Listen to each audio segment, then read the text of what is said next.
Well, with me right now is the board president of United.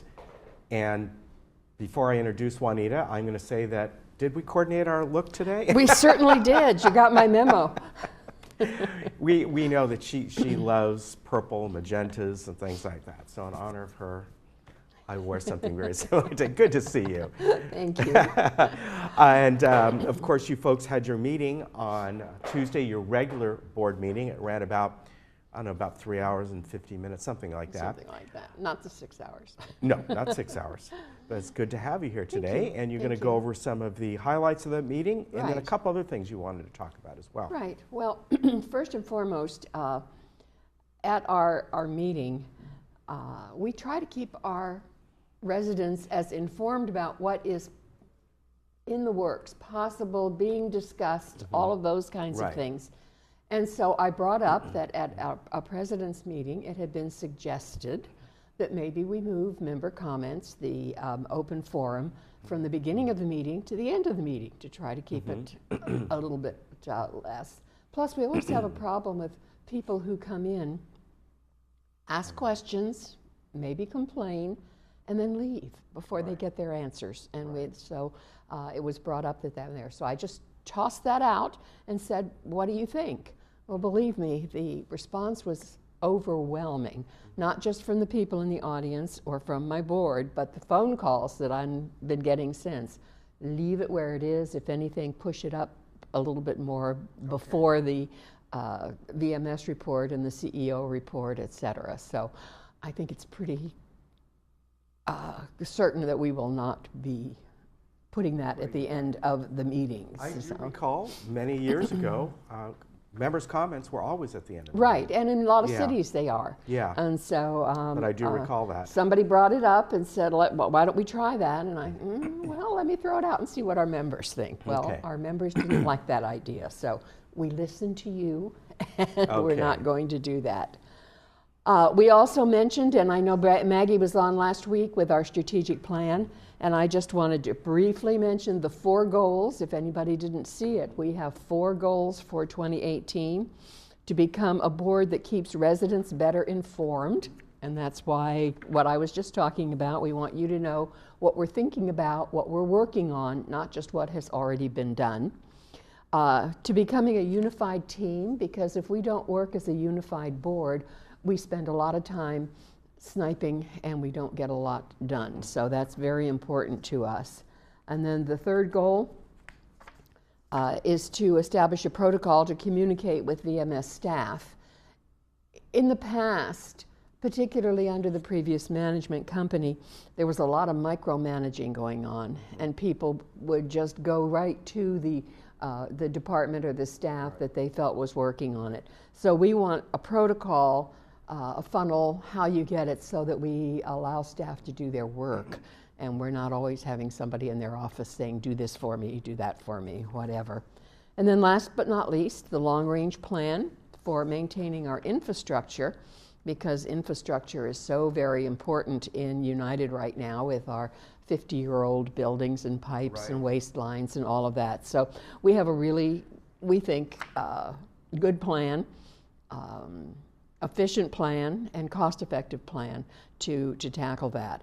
And as I think we mentioned, if anybody's interested in the details of the strategic plan, they can pick up a copy in the general manager's office. Okay, very good. We did our consent calendar and we approved 5 alterations, and we denied 5 tree removals.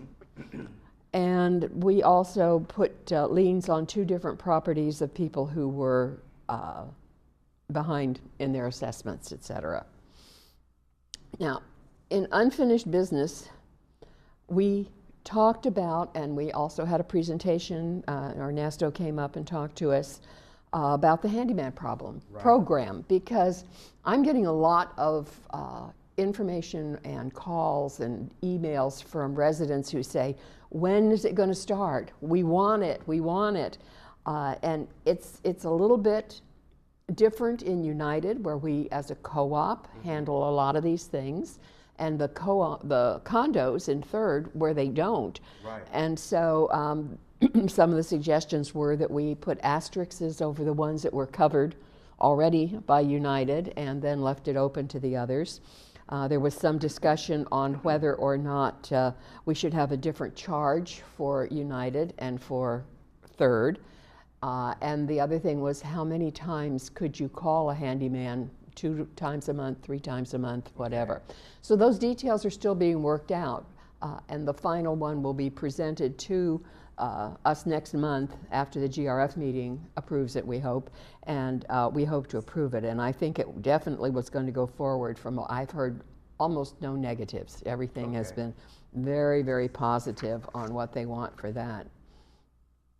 One of the things I wanted to mention in our committee reports, and these are kinds of the flyers that you can get downstairs in resident services.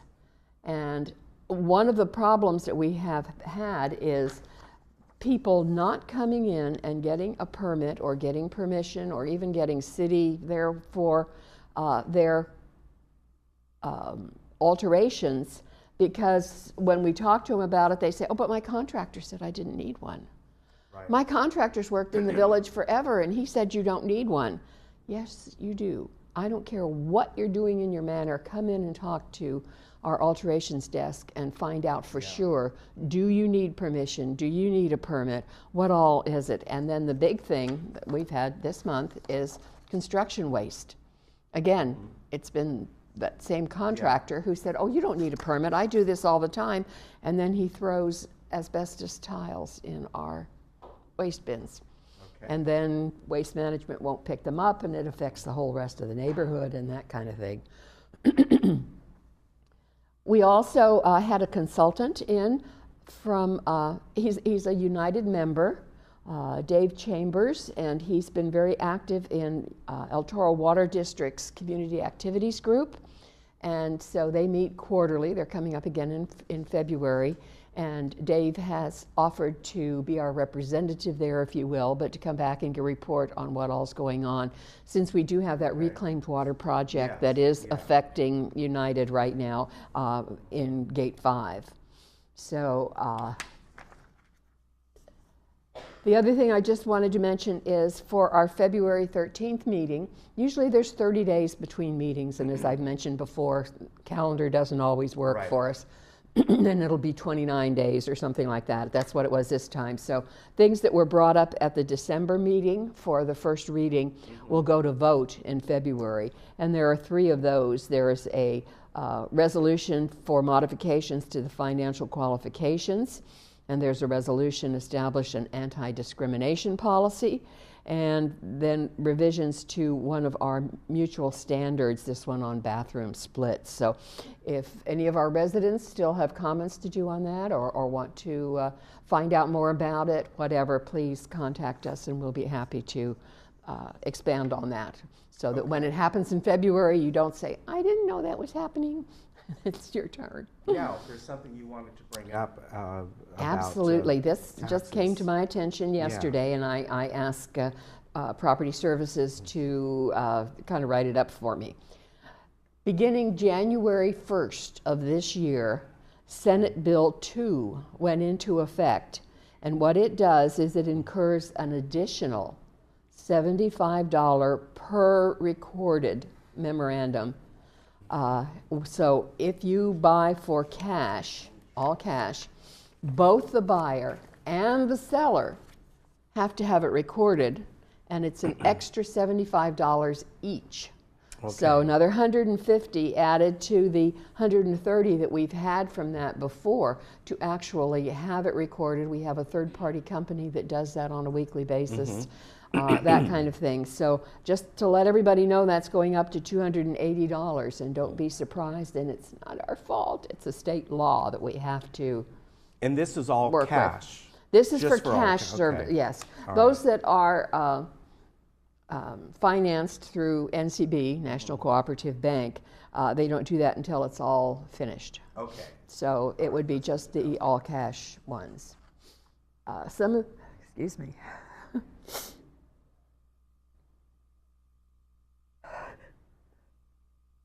Bless you. Excuse me. Sneezing there.